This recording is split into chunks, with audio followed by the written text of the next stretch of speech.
Hello everyone to Hindustan Times. My name is Rasesh. I hope all of you have been keeping well. That's very necessary at the moment. We are discussing two cricket questions of the day, one in slightly greater detail. Now, a lot of you may be wondering or may have been left wondering what Sourav Ganguly, the BCCI president, meant when he said that India would be playing cricket in July in Sri Lanka. Now, as we know, India would be in England in June. So, how could you be in England in June, in Sri Lanka in July, and then back in England in August and September, playing different formats, particularly in the current scenario where you got these quarantine protocols and biosecure bubbles and all these rules? Well, India will be taking a completely different team, a different white ball team to Sri Lanka in July.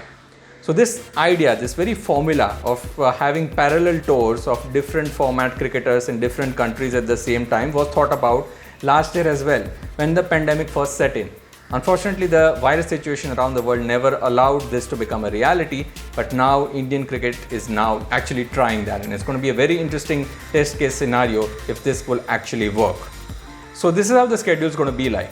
On the 18th of June, India will play the World Test Championship final in Southampton in England against New Zealand. In July, another Indian team, led by perhaps someone like a Shikhar Dhawan, will be playing 8 white ball matches in Sri Lanka in July. And then in August and September, the very Indian team that played the World Test Championship final, led by Virat Kohli, would again be playing 5 test matches in August and September in England. Now, this is something that has been thought about in the past as well by Indian cricket.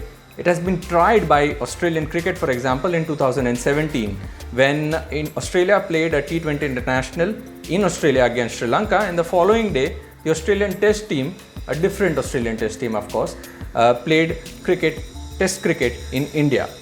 But it's something that the broadcasters have always been wary of, the Indian broadcasters in particular, because they want the face of Indian cricket to play cricket for India all the time. And remember, with England and Australia, they've got this split captaincy sort of situation. So Tim Paine leads the Australian Test team, Aaron Finch leads their white ball team, Joe Root leads the English Test team, Eoin Morgan leads the white ball team. In India, Virat Kohli is the boss of all formats. So broadcasters want Kohli to play cricket all the time. Also, the broadcasters want the best team to play all the time. And remember, India does not have a separate white ball and a red ball team per se. So if you look at the 20-member squad that is gone in England, just look at the possible playing 11 in that World Test Championship final itself, and more than half the team would actually be playing in white ball cricket for India if they weren't playing Test cricket. So Rohit Sharma, Virat Kohli, Ravindra Jadeja, Rishabh Pant, Jasprit Bumrah, Mohammad Shami, they will all be playing in that playing 11 in the World Test Championship final. They would all also be playing white ball cricket for India given an opportunity. So India will not be posting their best team in Sri Lanka. Yet the advantage now is that India actually has such a strong bench strength that despite the fact that they've got a 20-member team that is occupied playing Test cricket in England, and they will perhaps require another 18-member squad to be picked in Sri Lanka, it will still be a very competitive team that will probably be favorites to start against a team like Sri Lanka in their territory, and that is a reflection of the kind of bench strength that India has developed in the past few years, particularly thanks to IPL, but of course the whole domestic structure and all of that. Now, we all love our selections and we have our own takes on what the best Indian team should be on the field. So I invite all of you to send in your best playing 18 that will go to Sri Lanka without, of course, any of the members who are going to be playing in England, for example. And then we can, once the team is announced, we can perhaps look at who got it right. So I'll share the team that I have in mind as far as the best playing 18 is concerned. And I think perhaps the likes of Shikhar Dhawan and Prithvi Shaw, who did so well for Delhi Capitals in the last IPL, would be favourites to open. And we're looking at a T20 squad, and then we can perhaps add a player or two who would be more suited to the one-day format. So for the 5 T20 matches, Shikhar Dhawan and Prithvi Shaw, Ruturaj Gaikwad and Devdutt Padikkal as backups, Ishan Kishan to bat at number 3, Suryakumar Yadav to bat at number 4, Sanju Samson, we know the ability that he has, his struggles with consistency, but perhaps this could be his opportunity. Someone like a Manish Pandey as a backup, more suited for the one-day game, but he would still be a part of the squad. Hardik Pandya, your best number 6 in Indian cricket. Krunal Pandya at number 7. A backup in a Rahul Tewatia.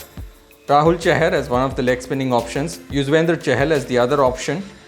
Varun Chakravarti, if he can pass the fitness test and make it. The pace attack is perhaps be a little light. That is where the reserves aren't as strong. But you still have someone like a Bhuvneshwar Kumar who would probably be leading the attack. Deepak Chahar is the other swing option we have. Karthik Tyagi is there. And then perhaps someone like a left armer Chetan Sakaria would make it. So this is the kind of 18. We could also look at a finger spinner that someone like Jayant Yadav could be considered. So this is the kind of 18-20 mix that the selectors would be looking at.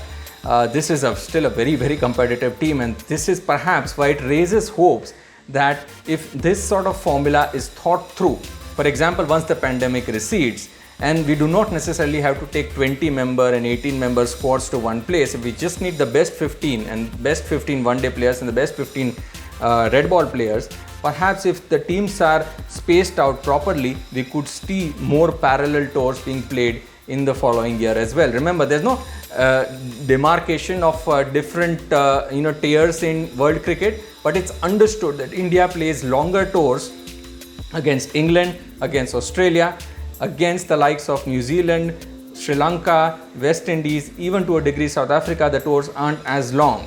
So perhaps for the next year of teams, Indian board might consider going in with these sort of parallel tours. So this experiment is going to be a very interesting one. If it actually fructifies, first of all, the Sri Lankan government has to give permission for this tour to happen, because remember, Indian travelers are currently not allowed in Sri Lanka, so that has to come through. And then of course this formula should work. Perhaps we could see more of it in the days to come. The second cricket question that we are looking at is a status check of the grim reality of how COVID-19 has affected our cricketers as well. Of course, India at the moment, we are going through this devastating second wave of COVID-19 infections, and unsurprisingly, our cricketers are not unaffected. So we've had news of Piyush Chawla, our World Cupper, whose father passed away in Uttar Pradesh. Before that, we had left arm seamer from Rajasthan Royals who plays for Saurashtra, Chetan Sakaria, his father passing away in Bhavnagar in Gujarat. Before that, India cricketer Veda Krishnamurthy, her mother and sister passing away in Karnataka.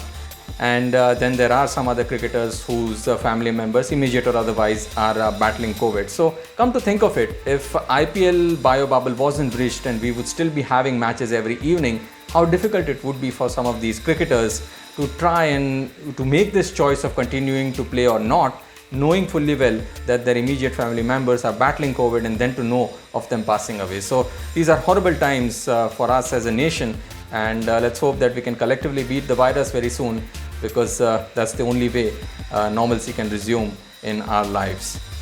Do send in your comments and do keep watching 2 Cricket Questions.